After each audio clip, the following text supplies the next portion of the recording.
Cada viernes, más o menos a esta hora, tenemos la oportunidad de analizar los datos económicos con la gente del Instituto de Investigaciones Económicas de la Bolsa de Comercio de Córdoba, entidad que tiene su habitual columna aquí en Bipolares desde hace muchísimos años, desde que inició el programa hace casi 9 años. Está con nosotros en contacto telefónico Diego De Quino, quien es el titular de este instituto, para hablar sobre el análisis de la coyuntura que hizo este centro de investigaciones. Durante la semana, lo presentó esta semana. Vamos a rescatar algunos de los puntos más centrales de este informe de coyuntura. Diego, ¿cómo te va? Buen día, Guillermo López te saluda. ¿Qué tal? Buen día, Guillermo. Buen día para vos y toda tu audiencia. Bueno, ¿qué han analizado en este nuevo informe que han presentado durante esta semana ahí en el instituto? Bueno, en el informe de coyuntura, en la reunión de coyuntura de la Bolsa del día martes, nosotros nos ocupamos de resaltar 3 aspectos dado la época del año y el cierre. Uno tuvo que ver con presentar un análisis de fortaleza, oportunidades, debilidad y amenaza del gobierno a lo largo de 2016. Y después señalábamos 2 aspectos de coyuntura económica, uno en el cierre de este año y otro lo que entendemos que va a marcar un poco, de alguna manera, quitar toda la agenda económica del 2017-2018. En el FODA nosotros estamos afirmando que al gobierno le da levemente positivo el 2016 en términos de un análisis de fortalezas y oportunidades, como decía recién, vinculado con un gobierno muy activo en materia de política económica. Contabilizamos alrededor de 14 medidas significativas en 11 meses y 3 en desarrollo de aquí hasta fin de año. Eso habla de que el gobierno está muy activo en materia de política económica en este 2016.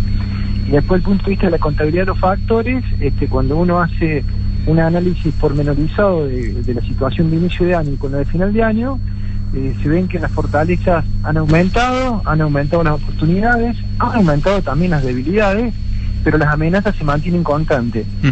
Con lo cual nuestra contabilidad nos da levemente positivo, como decíamos recién. Eso no debe entenderse como un resultado economicista, sino como un análisis de fortaleza y oportunidades, como decía.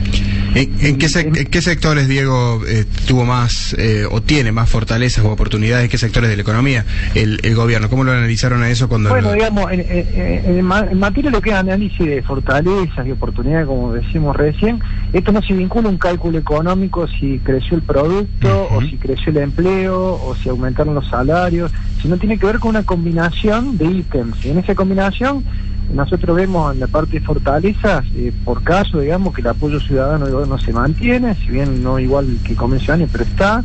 La independencia del Banco Central es otra fortaleza que identificamos. La relación con el mundo, que era una debilidad en el gobierno anterior, en este periodo se transformó en una fortaleza. Bueno, en esta enumeración de fortaleza, el gobierno contabilizó de 3 en el inicio de año, está llegando al final del año un modelo de política económica con 5 fortalezas. Ahora, repito, las debilidades han aumentado, no quiere decir que se han mantenido constantes, y en ese sentido el gobierno mantiene por caso como fortaleza el nivel de empleo en Argentina, que sigue siendo alto en términos históricos, en términos de otros países, pero se ha construido una nueva amenaza que tiene que ver con la destrucción de empleo formal, y eso se ha visto a lo largo de 2016.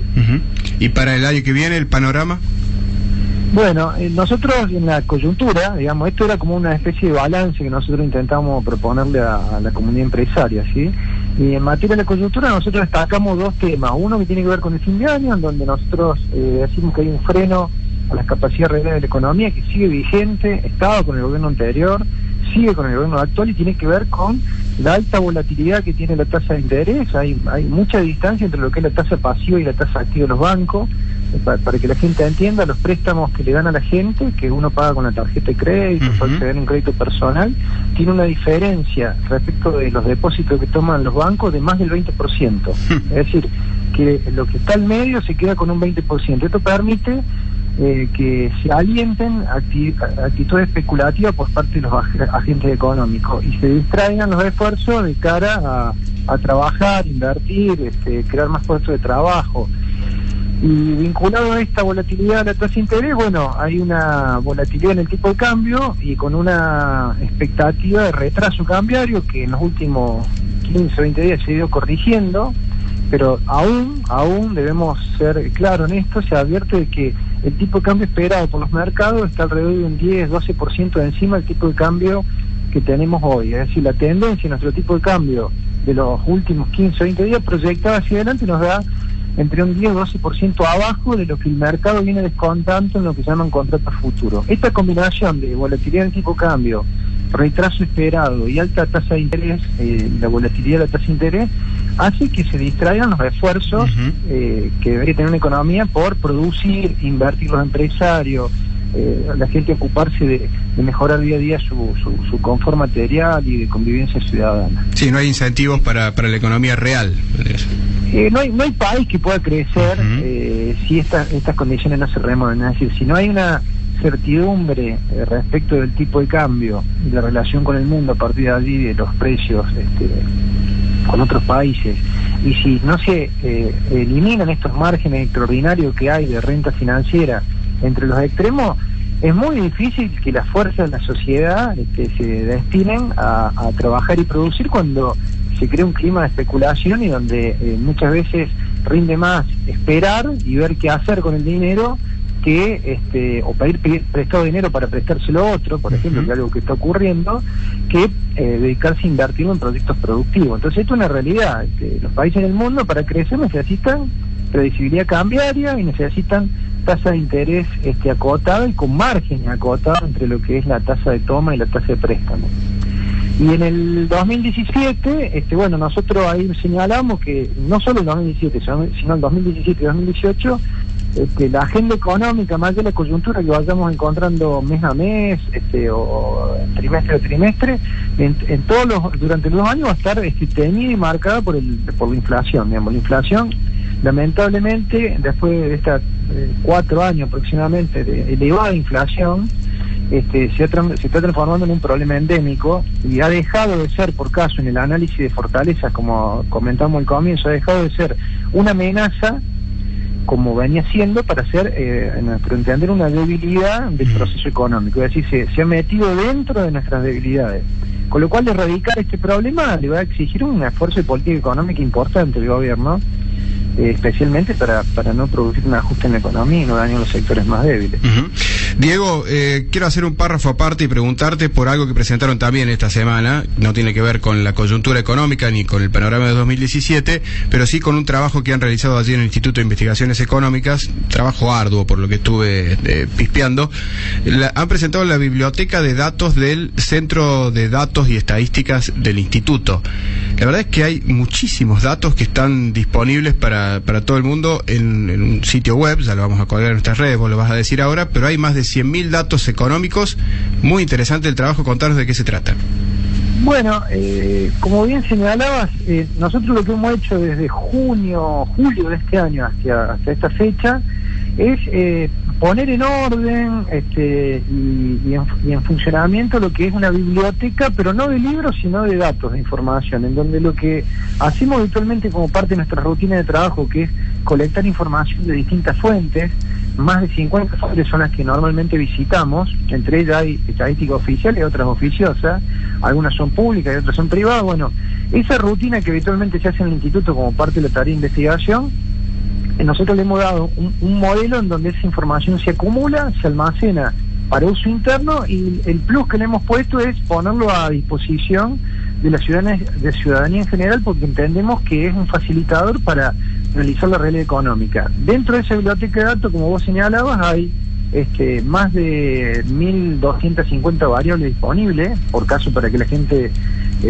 comprenda. Una es el índice de precio, pero después hay 1.200 variables más, como comercio exterior, como crecimiento del producto, empleo. Vamos a seguir incorporando nuevas variables que no necesariamente se vinculan a lo estrictamente económico. Nos interesan los temas de convivencia ciudadana, los temas de seguridad urbana. Vamos a ir ampliando la colección de variables, porque nosotros entendemos que eso incide en el campo de la economía y tiene que advertirse y analizarse como parte de la realidad.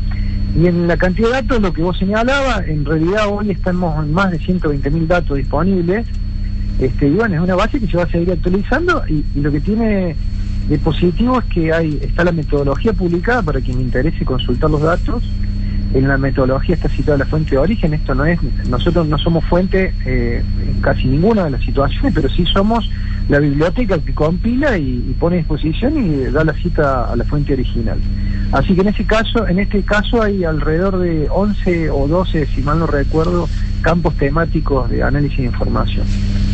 Es muy interesante para los que están en el tema y para los que no. Hay series históricas de datos como para empezar a comparar números de la economía y también comparar la información, que por allí uno tiene alguna duda de lo que le están diciendo, si es cierto o no. Bueno, ahí tienen los datos de la gente de la Bolsa de Comercio. Estoy contando 6, sí, son 11 me parece, Diego, los campos. La verdad es que hay de todo y se va a seguir agrandando. Interesante el trabajo. Gracias por... Paso el aviso. El Centro de Estadística y Datos, CEDIE, es un micrositio dentro del sitio de la Bolsa de Córdoba. Es decir, entren a cedie.bolsacba.com.ar y ahí van a acceder, o lo pueden googlear, también lo van a acceder por el googleo. Y como bien señalás, nosotros lo que hemos intentado es poner a disposición algo que sabemos que es un problema para muchas personas que se preocupan, como en el caso de ustedes, los periodistas, de analizar la realidad, que es encontrar información, las fuentes, las citas, las series históricas. Entonces hemos hecho un ejercicio de compartir eso que entendemos que es una fortaleza para todos. Diego, gracias por el contacto con Radio Shopping. Gracias a ustedes, muy amable, buen día. Diego de Quino, de la Bolsa de Comercio de Córdoba, la entidad que tiene su columna habitual sobre el análisis económico aquí en Bipolares.